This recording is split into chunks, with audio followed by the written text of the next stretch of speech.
herself. The latest on her condition. And a medical scare for the oldest former president. Why George H.W. Bush is in the hospital this morning. Plus, women are descending on Washington, hoping to make their voices heard. We catch up with some Chicagoans who plan to march after President-elect Trump's inauguration. Good Day Chicago starts right now.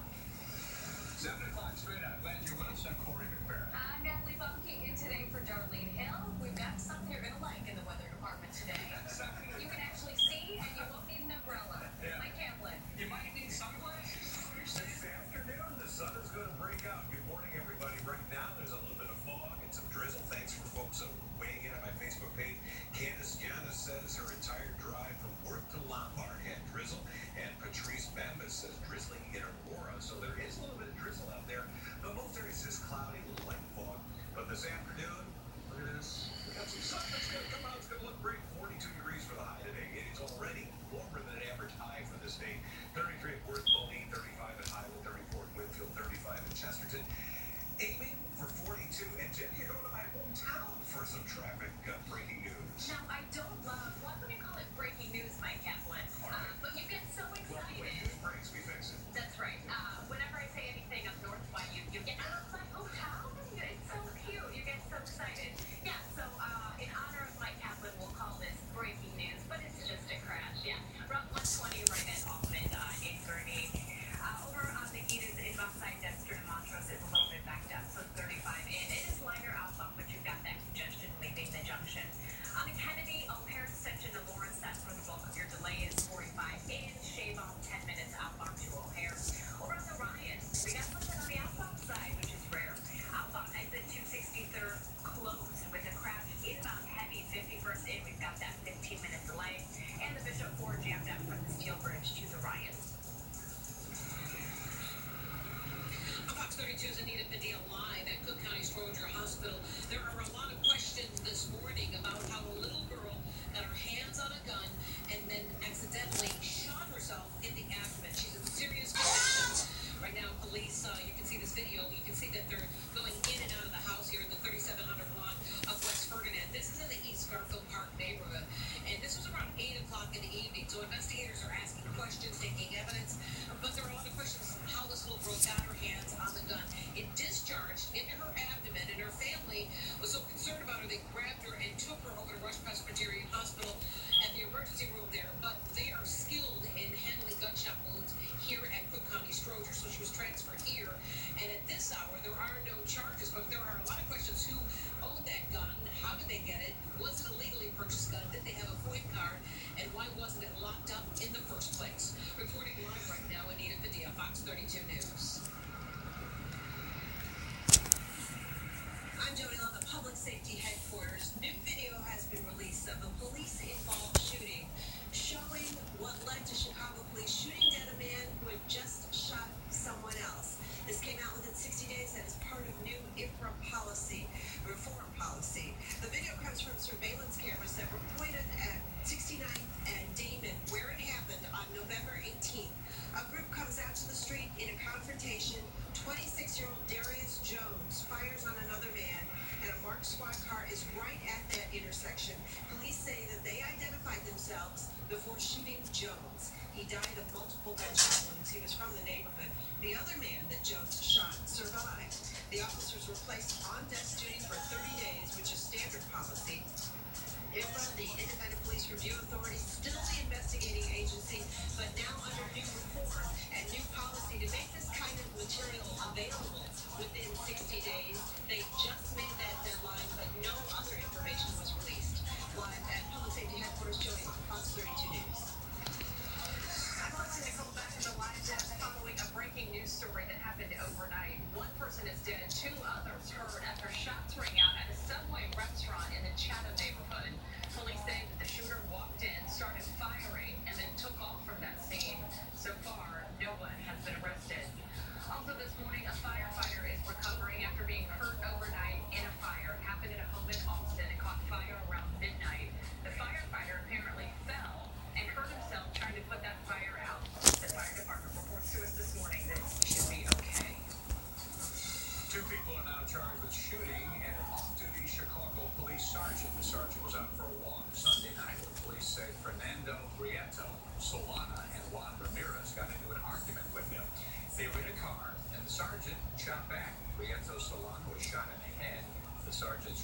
is still under investigation. Robberies are skyrocketing at Chicago's northwest side. An analysis from DNA info on robberies in the Shakespeare Police District hit a 4-year high last year. That district is made up of Logan Square, parts of Hollywood Park, Avondale, Wicker Park, and Bucktown. There were 484 robbery reports in the area between last January and November. That's up 60% from 301 robberies the year before. Illinois State Police say a bus driver suffered a seizure before crashing a school bus. The rollover happened yesterday on Interstate 294 near Justice. 12 female high school students were on board that bus, along with the coach and the driver. 2 of the girls were taken to the hospital with minor injuries. A week-long manhunt for a suspected cop killer in Florida is over this morning. Orlando police arrested 41-year-old Markeith Lloyd last night at an abandoned home. Lloyd had been wanted for murdering his pregnant girlfriend. He shot and killed Lieutenant Deborah Clayton last week when she tried to arrest him.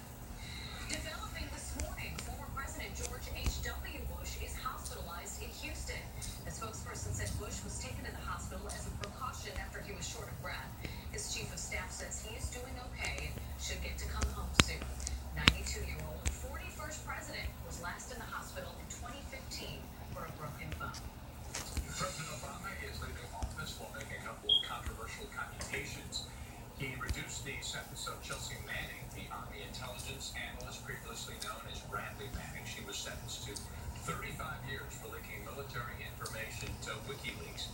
Manning is scheduled to be released May 17th after serving about 7 years.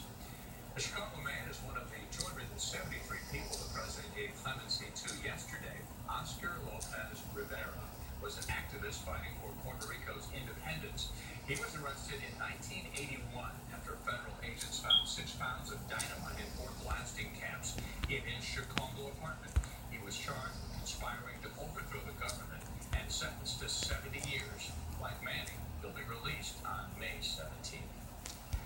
One name missing from the long list of computations, former Illinois Governor Rod Blagojevich. He is serving a 14-year corruption sentence in federal prison in Colorado.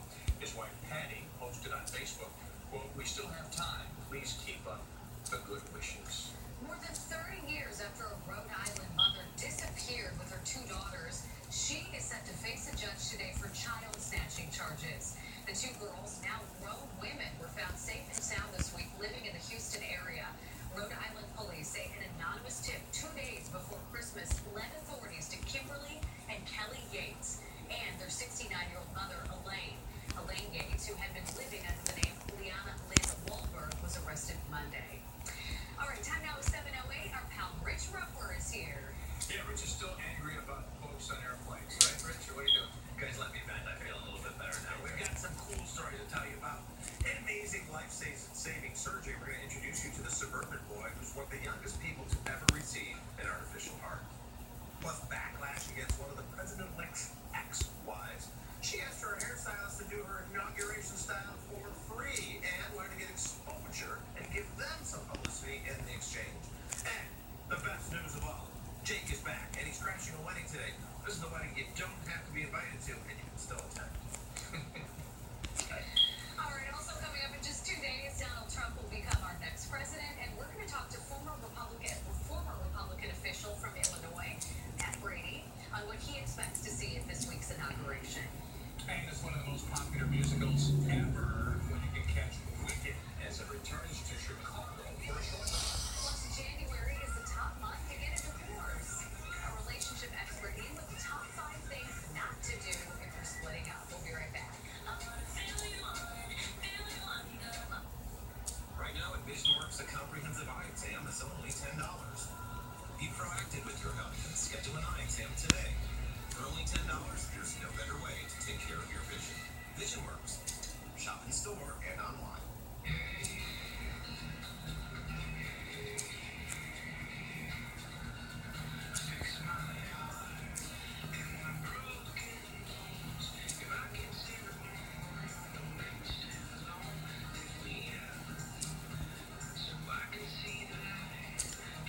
Stop by right now.